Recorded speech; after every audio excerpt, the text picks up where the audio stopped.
Hello students, welcome back to the channel. I hope you people are doing good and preparing well for your exams. तो आज हम शुरू करने वाले हैं आपका क्लास +2 मैक्रो इकोनॉमिक्स। चैप्टर है आपका बैंकिंग। ठीक है, इजी सा चैप्टर है, बहुत जर्नल चैप्टर है। वो सब चीजें हैं जो आप डेली लाइफ में पढ़ते हैं और डेली लाइफ में आपने एक्सपीरियंस करी हुई हैं। वो ही सारी चीजें हैं, बस उनको थोड़ा डिटेल में पढ़ेंगे और पढ़ेंगे कि थोड़ी बहुत डिफरेंसेस जो हम डिफरेंट टाइप्स ऑफ बैंक्स पढ़ते हैं उनमें क्या क्या डिफरेंस होता है। ठीक है, तो देखिए सबसे पहले एक बैंक क्या है। बैंक क्या है? Bank is an financial institution. ठीक है, फाइनेंशियल इंस्टीट्यूशन का मतलब ये है कि वो आपको एक फाइनेंशियल सर्विस प्रोवाइड करने वाली जगह है। ठीक है, जो वेरियस फाइनेंशियल सर्विसेज में डील करती है। जैसे आप पैसे जाते हैं, पैसे जमा करवाते हैं, मतलब आपने कैश डिपॉजिट करवाया, कैश विड्रॉल इसका एक फंक्शन है। ठीक है, आपको लॉकर फैसिलिटी भी बैंक देता है। ठीक है, एक लॉकर होता है, वो आपके स्पेसिफिक चार्जेस अपने लेते हैं और आपको एक locker facility, safe locker facility provide करवाते हैं। ठीक है, फिर आपका फॉरेन करेंसी को चेंज करने का भी आपका बैंक्स काम करते हैं। तो मल्टीपल फंक्शन जो पैसों से रिलेटेड हो, ठीक है, वो इंस्टीट्यूशन कहलाता है आपका बैंक। ठीक है, तो आओ इसकी डेफिनेशन पढ़ते हैं। Bank are the financial institutions that provide variety of functions such as accepting your deposits. ठीक है, the main function of bank is to accept the deposits, right? Then is your lending money, आपको उधार देता है, loan देता है। ठीक है, कार लोन, हाउस लोन्स, ठीक है, life insurances, providing locker facility, locker provide करवाता है, और फॉरेन एक्सचेंज, फॉरेन करेंसी को भी आपकी चेंज करता है। अब देखिए, हम ये तो हमें पता ही है, ठीक है, जर्नली बैंक क्या क्या करता है, लेकिन एक इकोनॉमी में डिफरेंट डिफरेंट बैंक्स है। ठीक है, अब देखिए कुछ ओन्ड हैं आपके गवर्नमेंट, सेंट्रल गवर्नमेंट के थ्रू, कुछ ओ करती है आपकी स्टेट गवर्नमेंट बैंक्स, और कुछ ओ करती है आपकी प्राइवेट सेक्टर्स। ठीक है, तो ये डिफरेंट डिफरेंट है। ठीक है, इनके रोल भी डिफरेंट डिफरेंट है। अब ऐसा नहीं है कि अगर कोई सेंट्रल गवर्नमेंट आपकी बैंक को, फॉर एग्जांपल सेंट्रल गवर्नमेंट का कोई बैंक है, तो वो कोई स्पेसिफिक काम कर रही है। ठीक है, जैसे मान के चलो आपका ये वाला बैंक है, रीजनल रूरल बैंक है आपका, ये एक स्पेसिफिक काम के लिए बनाया गया है। ठीक है, पेमेंट्स बैंक है, स्मॉल फाइनेंशियल बैंक है आपका, स्पेशलाइज्ड बैंक है, लोकल एरिया बैंक है।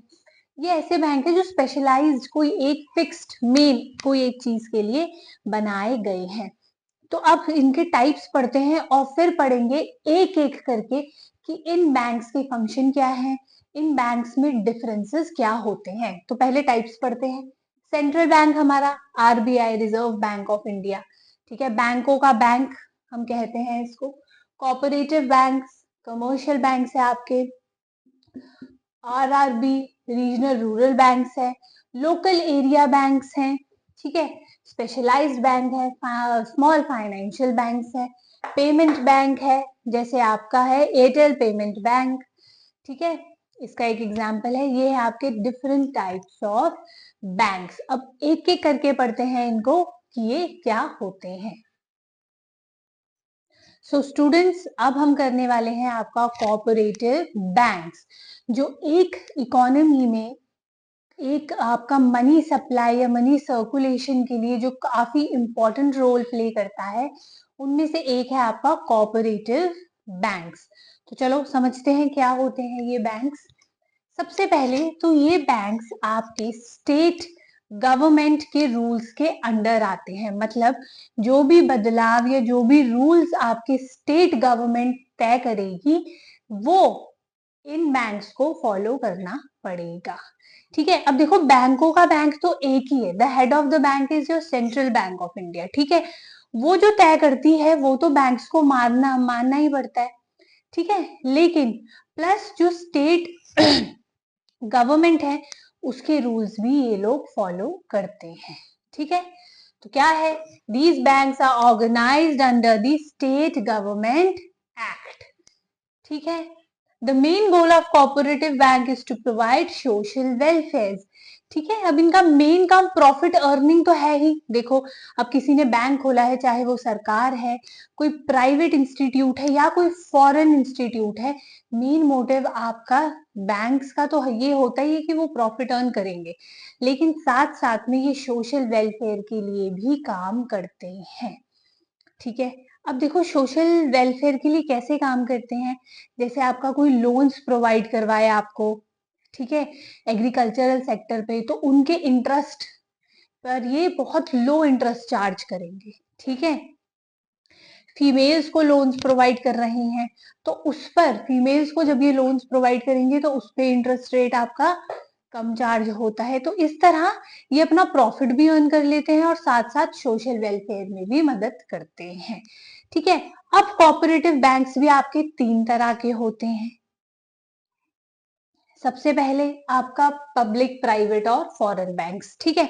इनको एक्सप्लेन करने से पहले थोड़े से फंक्शंस क्या हो सकते हैं आपके कोऑपरेटिव बैंक की, जो नॉर्मल हर बैंक करता है। प्राइमरी फंक्शन जो हर बैंक का होता है वो आपका यही होता है, to accept the deposits, to give loans, locker facility provide करना, ठीक है, आपका क्रेडिट फैसिलिटीज प्रोवाइड कर देना, और आपका credit circulation, money supply economy में बैलेंस करना, ठीक है।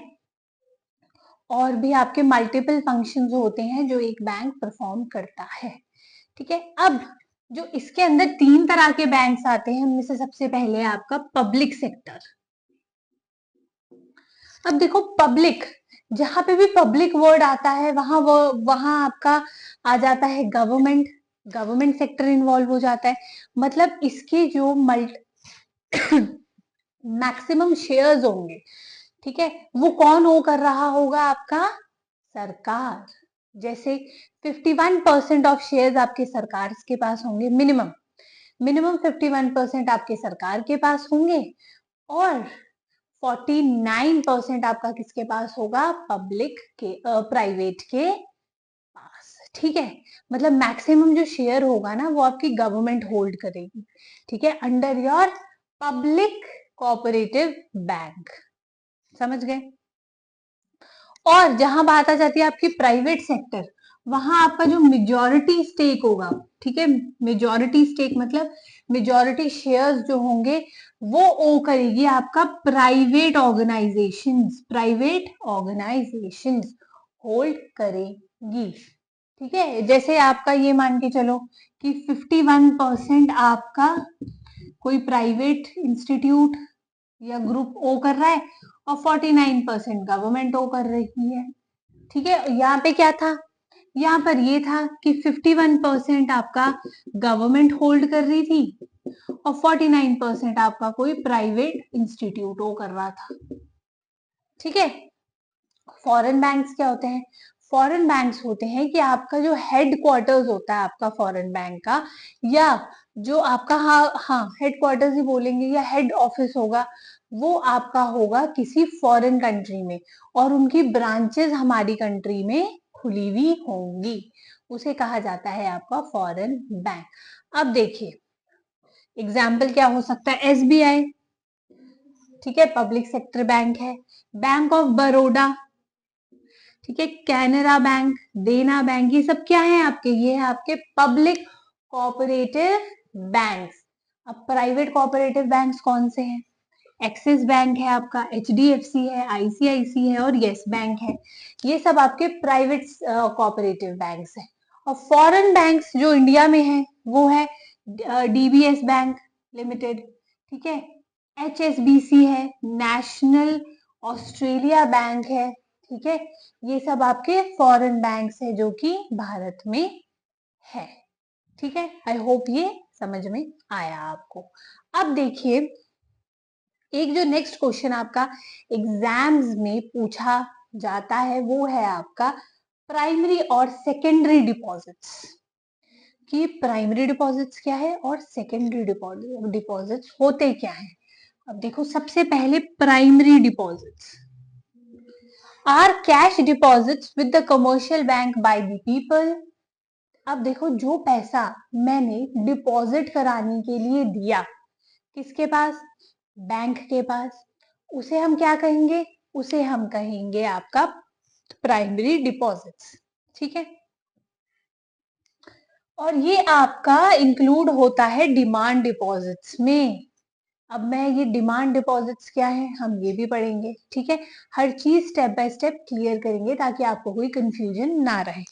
ओके, तो प्राइमरी आप समझ गए, वो डिपॉजिट्स जो हमने एज अ कैश बैंक के पास रखने के लिए दिए हैं। अब सेकेंडरी डिपॉजिट्स क्या होते हैं। Secondary deposits arises on account of loan by the bank to the people. मतलब हम जो बैंक से लोन लेते हैं उसको सेकेंडरी डिपॉजिट्स कहा जाता है। ठीक है, प्राइमरी डिपॉजिट्स क्या होते हैं, जो हमने बैंक में जाके डिपॉजिट करवाया। सेकेंडरी डिपॉजिट्स क्या होते हैं, वो डिपॉजिट्स जो हमने, या वो पैसा जो हमने बैंक से एज अ लोन लिया है उसे कहा जाता है आपका सेकेंडरी डिपॉजिट्स। ठीक है, और ये दोनों ही डिपॉजिट्स, प्राइमरी भी और सेकेंडरी भी, आपका डिमांड डिपॉजिट्स में इंक्लूड होते हैं। क्लियर। ठीक है, अब देखो, प्राइमरी और सेकेंडरी तो हमने पढ़ लिया। अब जो आपका नेक्स्ट था वो था डिमांड डिपॉजिट्स। अब ये डिमांड डिपॉजिट्स क्या होते हैं। डिमांड डिपॉजिट्स हमने पहले भी पढ़ा था, दोबारा रिकॉल करते हैं इसको। डिमांड डिपॉजिट्स आपका, जैसे आप बैंक के पास गए, आपने एक पर्टिकुलर अमाउंट डिपॉजिट करवाया। अब जब आप उसे विड्रॉल करेंगे या विड्रॉल करते हैं तो क्या आप बैंक को नोटिस देते हैं पहले, 1-2 दिन पहले, कि हम इस डेट को आएंगे, इस टाइम को आएंगे, तो आप हमें इतना विड्रॉल दे देना। ऐसा तो नहीं होता।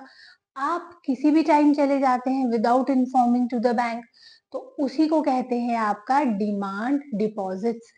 वो विड्रॉल्स जो आप विड्रॉ कर सकते हैं या डिपॉजिट कर सकते हैं किसी भी बैंक में जिसमें आपका अकाउंट है, और किसी भी टाइम पर, वो कहा जाएगा आपका डिमांड डिपॉजिट्स।